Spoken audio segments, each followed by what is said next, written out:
G'day everyone, it's SDS Supercoach, providing Supercoach content for you. So you can check me out on Twitter at Stephen D.W. Smith and also on Instagram at SDS_Supercoach_YT. Liking and subscribing would be grouse. Right, so today I'm here to present my round 7 review. I've had a few attempts of making this video, so we'll see. This will probably be a quick one because I've kind of addressed everything. There was an incident that happened near the end of the video that I can't edit, so I wouldn't have been able to cut it out, so I'm starting it again. So it's all good though. But yeah, we've gone up by 5 in rank, so we basically haven't moved. I scored 2,433, so that's fine.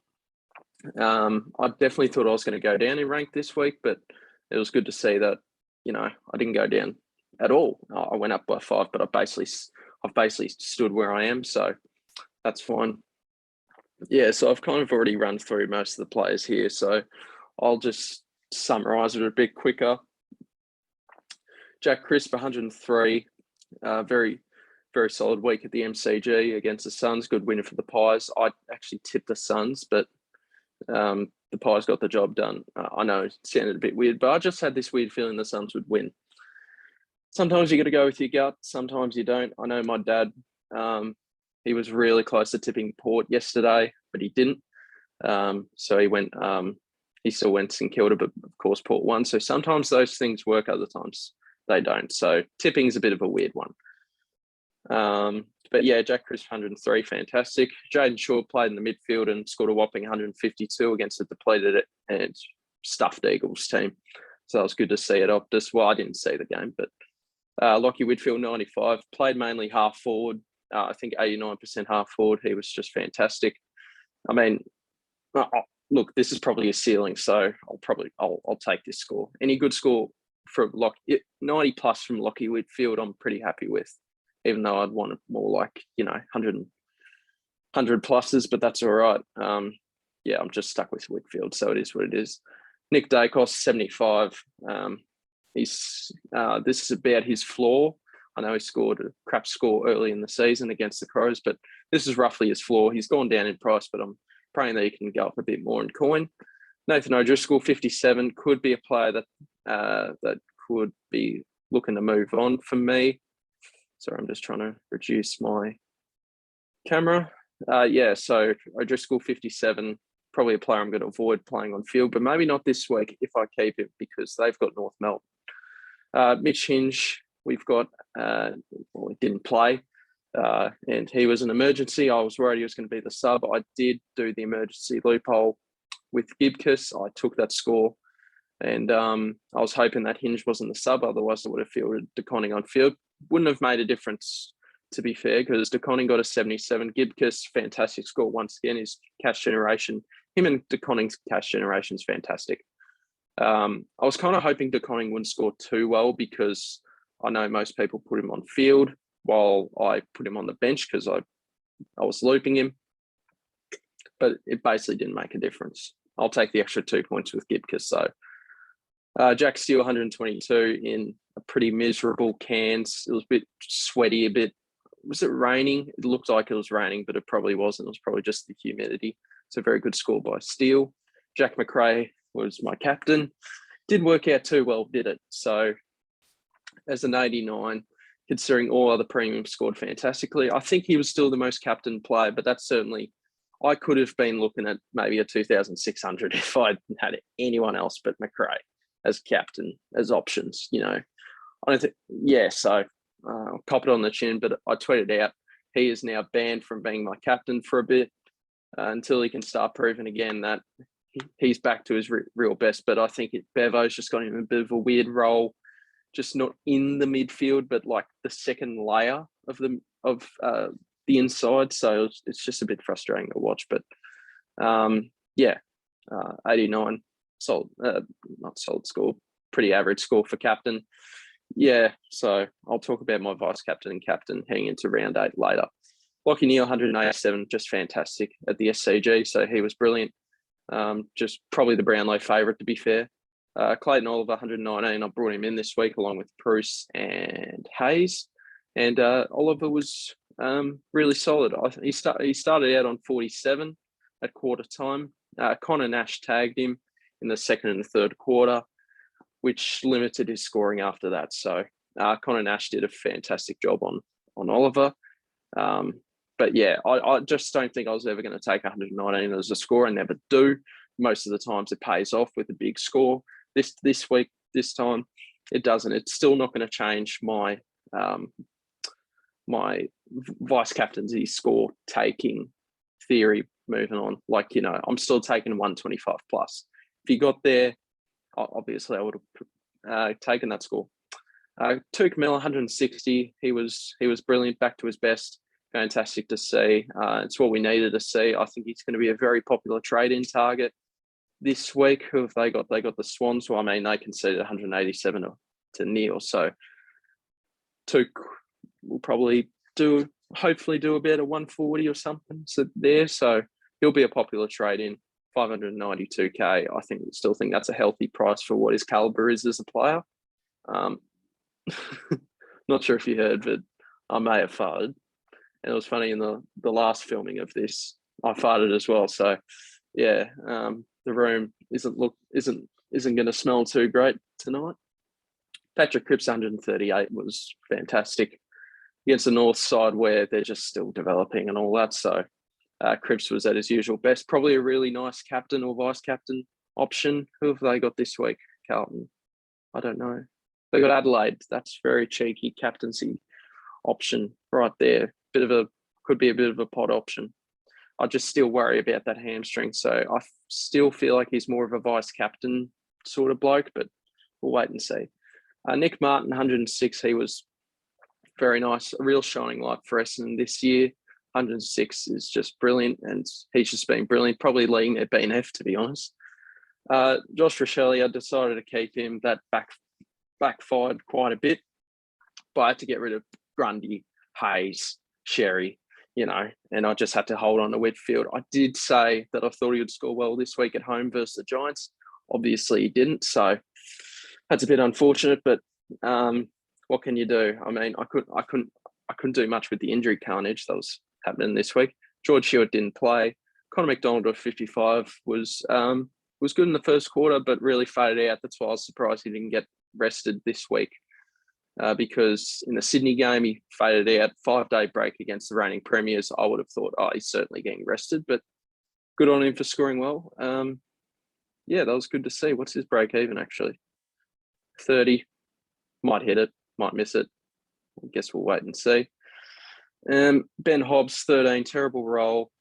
Just really not getting that midfield time. I feel like I feel like for Essendon's sake at the minute, you've got to play him in the midfield or you just don't bother playing him. And I just think Essendon, look, the way their season's going, they're probably just better off giving him a crack in the guts. Maybe for the second half of the season, maybe that internally they still believe they can make finals at 1 and 6. It's going to be tricky though.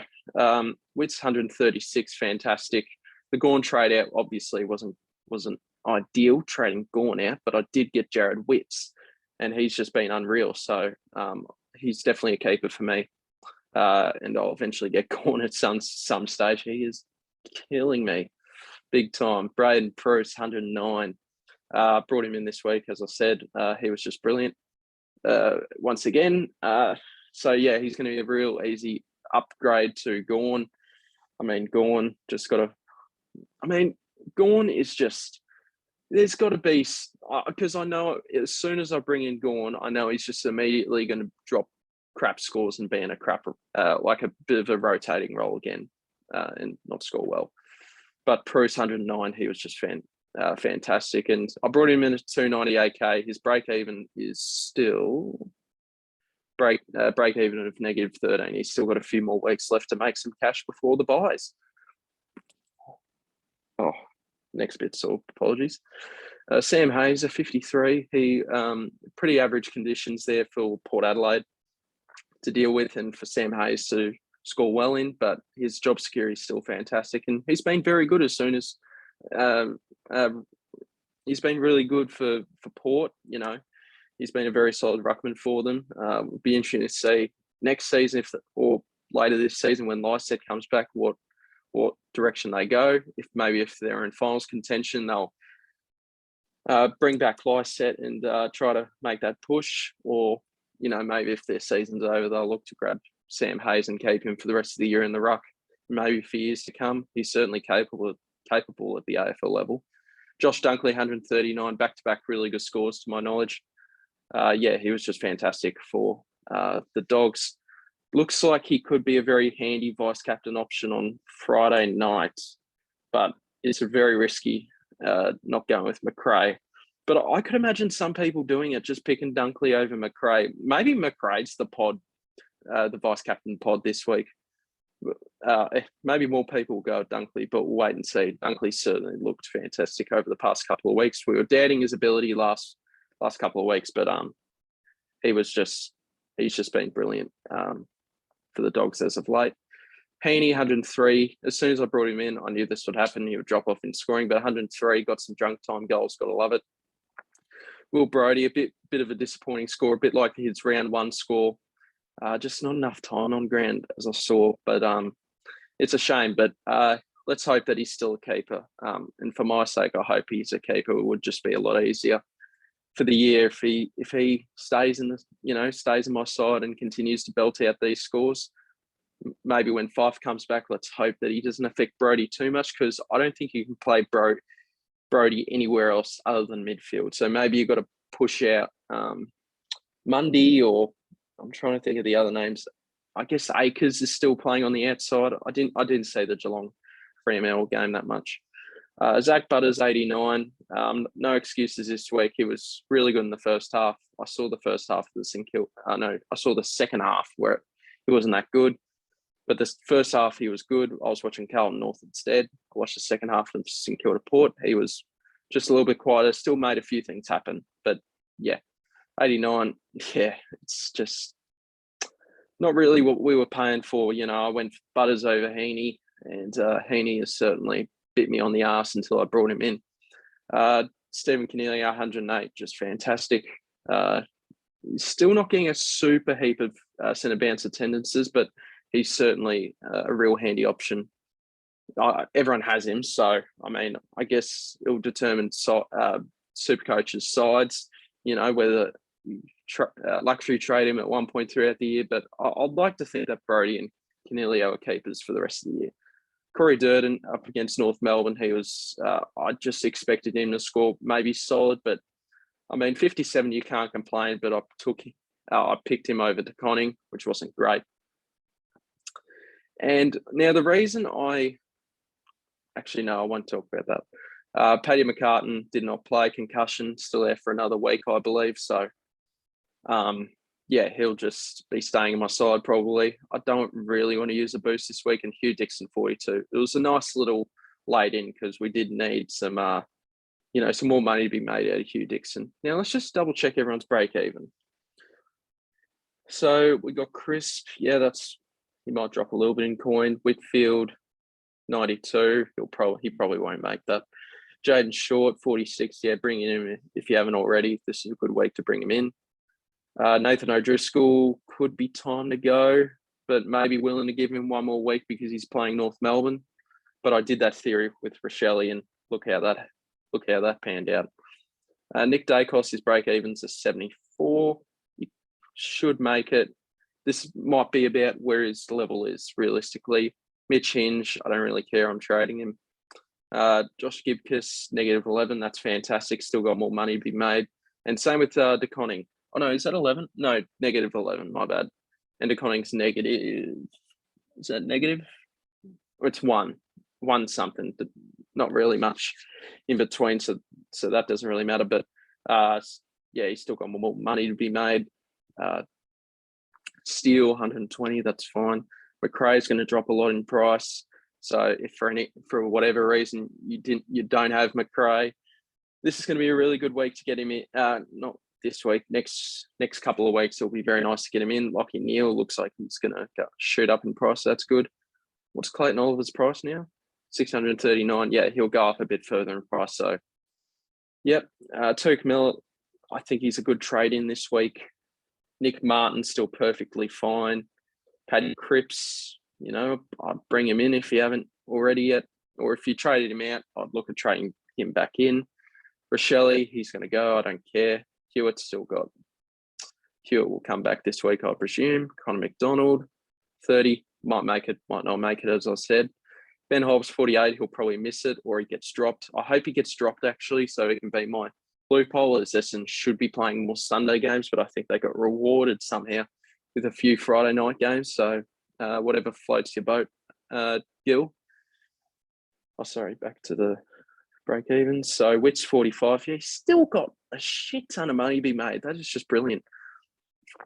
Braden Pruce, 91. He was, yep. So I brought him in probably 90K too much because my previous plan didn't work, but he was just yeah, he's still really good. Still got more money to be made. Sam Hayes, yep, still got plenty of money to be made. All of his break evens are looking pretty good. Heaney will probably drop a tad. Dunkley, yeah, he's going to go up quite a bit. Brody still got, yep, keeper. I mean, the break evens don't really matter for premiums. It's just curious to see, which players on my side, players, super coaches will be looking to pick up in weeks to come. Canelio, Butters, Durden. I'm probably just going to keep him. I guess he's pretty solid in Carlton's best 22. So let's just hope he can keep playing. I did fart again. Paddy McCartan, 44. I'm going to keep him for one more week. Hugh Dixon, a 40. Yeah, what is that? Is that a 47? Oh, gee, okay. He's not far off, actually. But he's got decent job security. I mean, if they brought him back as a late change, I think that proves his job security is pretty good. All right, let's have a look at who everyone's trading out. Rochelle, fair enough. O'Driscoll, I'll probably keep. I need to trade out Hinge this week. Dacos, McCartan. Greg Clark. Everyone's bringing in Greg Clark so early. Jeez Louise. That is interesting. That's a big talking point, actually. Paul Curtis is on the bubble this week. I might actually bypass on him. Jack Carroll. Yep, he got a 95, so he's looking pretty good. Robbie McComb. What did he score this week? He scored pretty poorly against the Crows. What did he get? He got a 63. There is one GWS bloke, Cooper Hamilton, that I'll probably keep my eye on instead. Yeah, McComb should make a bit of money, but yeah. Luke Parker, Jack Carroll. Looks like a lot of... I feel like next week's more the week where we're looking to downgrade heaps. But, okay, I guess we can talk about trades. I haven't really talked about it. And let's just readjust this team. So Hewitt will go down back. See, like, I wouldn't mind fielding and keeping O'Driscoll this week. I think Hinge will go. I feel like I really need to bring in a defender. I think defender out of all lines is certainly the one I need to touch up on. The forward line, I mean, the midfield looks unreal. The rucks, even without Gawn, still going very nicely. And even the forward line, like, I don't think it's that bad. Just need to get Durden off the field. Actually, gee, wait, who do I... Okay, that's very interesting who I field. I guess Nick Martin, can I bring him in? Maybe not quite. Okay. Just, again, I haven't really planned this too much. So just need to see what I can do. So look, let's say, for example, Hinge and Rochelle are out the side. So two of the Crows boys. Do I go early on Greg Clark? Everyone's bringing him in. Would I rather bring in McComb this week or Paul Curtis?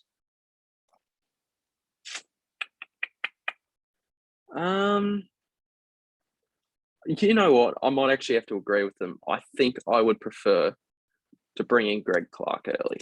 And he could actually, yeah, I feel like Greg Clark. I'm not really feeling too many of Paul Curtis or Robbie McComb. I'm not really feeling them too much. Like, we've got to keep it in consideration as well. There's going to be Cooper Hamilton that comes in.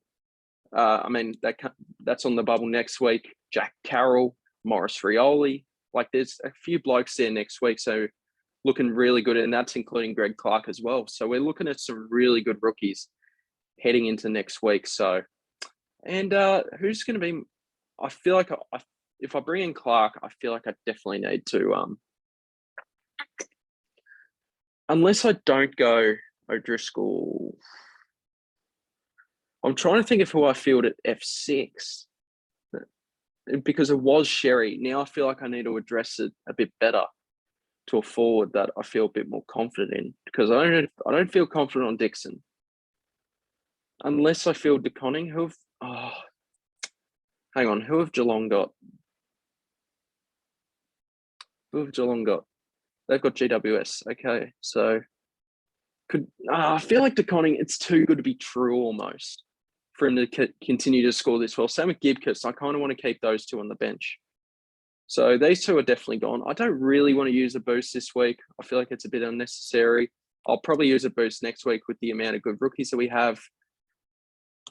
Yeah, let's follow the crowd. Why not? Greg Clark. Let's bring him in this week, and he could probably immediately be my M8. What else are we working with here? Now, there's this man right here. Wait, can I afford him? Oh, shit.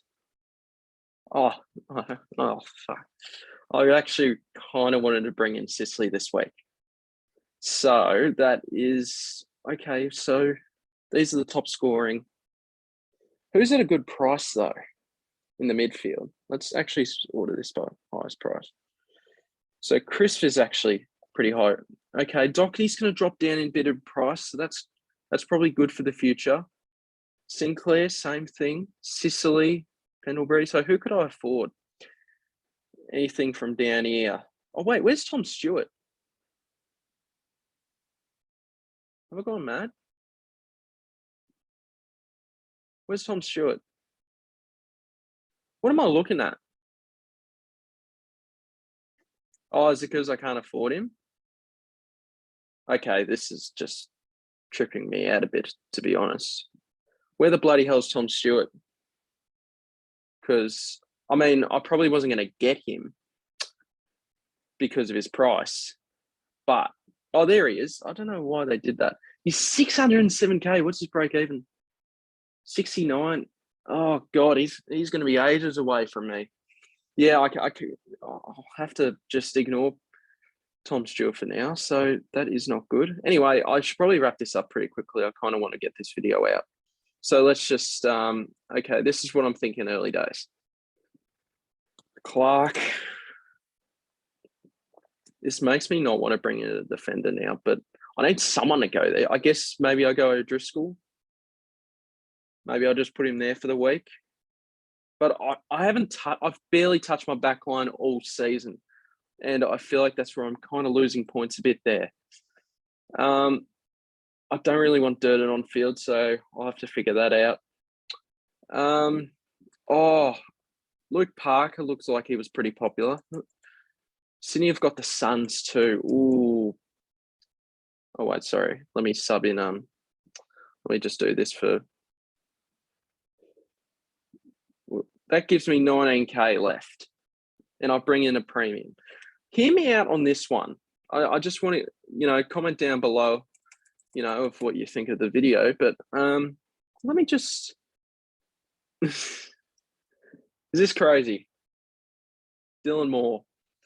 I feel like if he was at a cheaper price, I just think I'd prefer Luke Parker at the price he is. So, look, let's do this for now. I'll probably do another video this week, just confirming my trades and seeing what everyone does and just kind of getting the feel, because obviously I've just started filming this as soon as the lockout was done and we can make trades and whatever. So this is just really quick thoughts in my head. So look,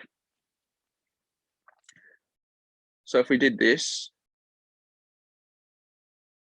yeah, and then my forward line's actually set and Parker's at a very nice price.